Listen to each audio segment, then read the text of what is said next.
Doctor Babasaheb Ambedkar संविधान सभेच्या शेवटच्या भाषणामध्ये असे म्हणतात.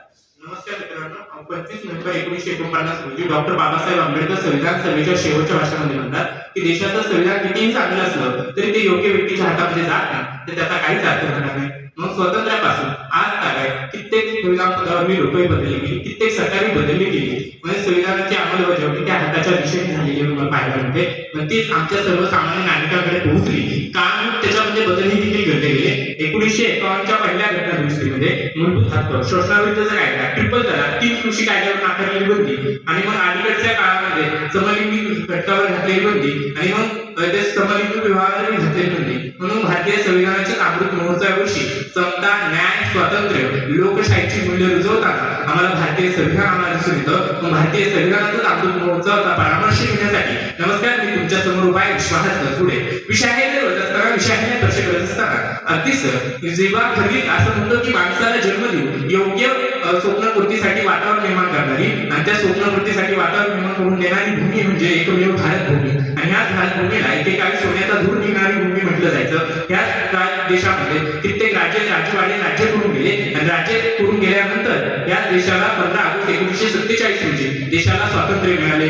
देशाला स्वातंत्र्य मिळवून ह्या देशामध्ये म्हणजे 299 शिलेदारांच्या जोरावर 2 वर्षे 11 महिने 18 दिवसात जगात सर्वात व्यापक आणि विस्तृत संविधान आम्ही स्वीकारलं आणि संविधान स्वीकारून विषमतेला नाकारत समतेचा होकार दिला आणि समतेचा होकार देऊन आम्ही सर्व धर्माला सामावून घेणारी सार्वधार्मिक व्यवस्था आम्ही स्वीकारली. समतेच्या अर्थव्यवस्थेतून सममिश्र अर्थव्यवस्था स्वीकार केला. मग भारतीय संविधानाच्या अमृत महोत्सवामध्ये प्रत्येक नागरिकाला, सर्वसामान्य नागरिकांना हक्क देण्याचं काम देखील आम्ही केलं. भारतीय संविधानाच्या अनुच्छेद 1 च्या माध्यमातून या देशाचं नाव इंडिया दॅट इज भारत म्हणजे आमच्या संसदेमध्ये मंत्री पदामध्ये असलेली मंत्री संसदेमध्ये लोक काय म्हणतात की ह्या देशाचं नाव फक्त भारतच असायला पाहिजे. मग भारत असायला पाहिजे तर शेक्सपियर म्हणतात नावात काय आहे तर मग आमच्या वाड्या, वस्त्या, तालुका, जिल्हा आता तर देशाचं नाव बदलण्यातच राजकीय नेत्यांना खऱ्या अर्थानं संविधानिक विकास दिसत असेल तर मग आम्हाला खऱ्या अर्थानं भारतीय नागरिकांपुढे सर्वसामान्य पुढे प्रश्नचिन्ह होतो. भारतीय संविधानाच्या 19च्या माध्यमातून या देशाच्या भारतीय संविधानाच्या प्रत्येक मूलभूत अभिव्यक्ती स्वातंत्र्याचा अधिकार दिलाय.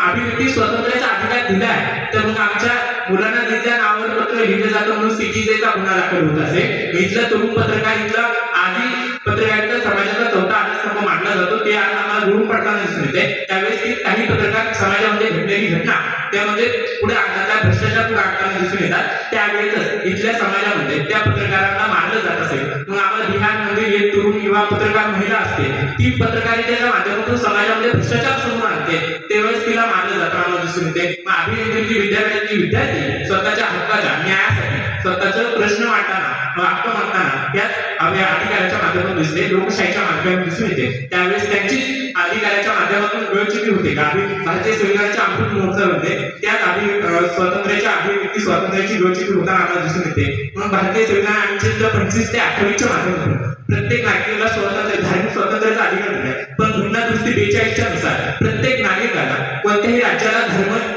सत्ता हा वेगळ्या गोष्टी आहे, वेगळ्या संकल्पना आहे, त्या जाणून घ्या, हे समजून घ्या. आणि मग ही संकल्पना जर वेगळी आहे तर आमच्या भारतीय 34च्या पुस्तकामध्ये मनुस्मृतीचे श्लोक टाकलेले असतील. मग आमच्या भारतीय संविधानाच्या उद्घाटन एखाद्या म्हणजे विशिष्ट धर्मशास्त्रानुसार केले जात असेल तर खऱ्या अर्थानं आमच्या संविधानाचा खऱ्या अर्थानं मूलभूत ढाचा दिसतो का? केशवानंद भारती आणि भारतीय सर्वोच्च न्यायालय असं म्हणतं की भारतीय संविधानाचा मूलभूत ढाचा हा भारतीय ढाचा हा आहे. भारतीय संविधानाच्या अमृत महोत्सवाविषयी तो मूलभूत ढासळण्याचं काम केलं जाते का? हे सर्वसामान्य नागरिकांनी आम्ही विचार करणं खऱ्या अर्थानं गरजेचं आहे. पण या ढासळण्याचा भारतीय संविधानाच्या अनुच्छेद 73, 74 घटना दुरुस्तीने आम्हाला प्रत्येक नागरिकाला खऱ्या अर्थानं अभिव्यक्ती स्वातंत्र्याचा अधिकार म्हणजे सगळे अधिकार दिले गेले. स्थानिक स्वराज्य निवडणुकीमध्ये प्रत्येक महिलेला 33% आरक्षणावरून आज 50% आरक्षणापर्यंत पोहोचले गेले. म्हणजे 50% आरक्षणामध्ये पोहोचले गेलेल्या महिलेला प्रत्येक महिलेला दिले. पण आज आम्ही संसदेमध्ये 585 महिलांपैकी फक्त 78 महिला संसदीय सदस्य पाहायला मिळतात. हे चित्र ज्यावेळेस मंत्रिमंडळामध्ये जातो पाहतो त्यावेळेस 3 महिला फक्त मंत्रिमंडळामध्ये पाहायला मिळतात. मी अभिव्यक्ती स्वातंत्र्याच्या अमृत महोत्सवावरती अभिव्यक्ती स्वातंत्र्याची ज्योती आणि स्वातंत्र्याचा अमृत महोत्सव हे पाहायला मिळतं. या सगळ्या गोष्टींचा विचार करत असताना आम्हाला बॅरिस्टर नागवे असं म्हणतात की जर ठेच सर्वसामान्य व्यक्तीला लागली तर राष्ट्रीय अर्थव्यवस्थेला येत असतं.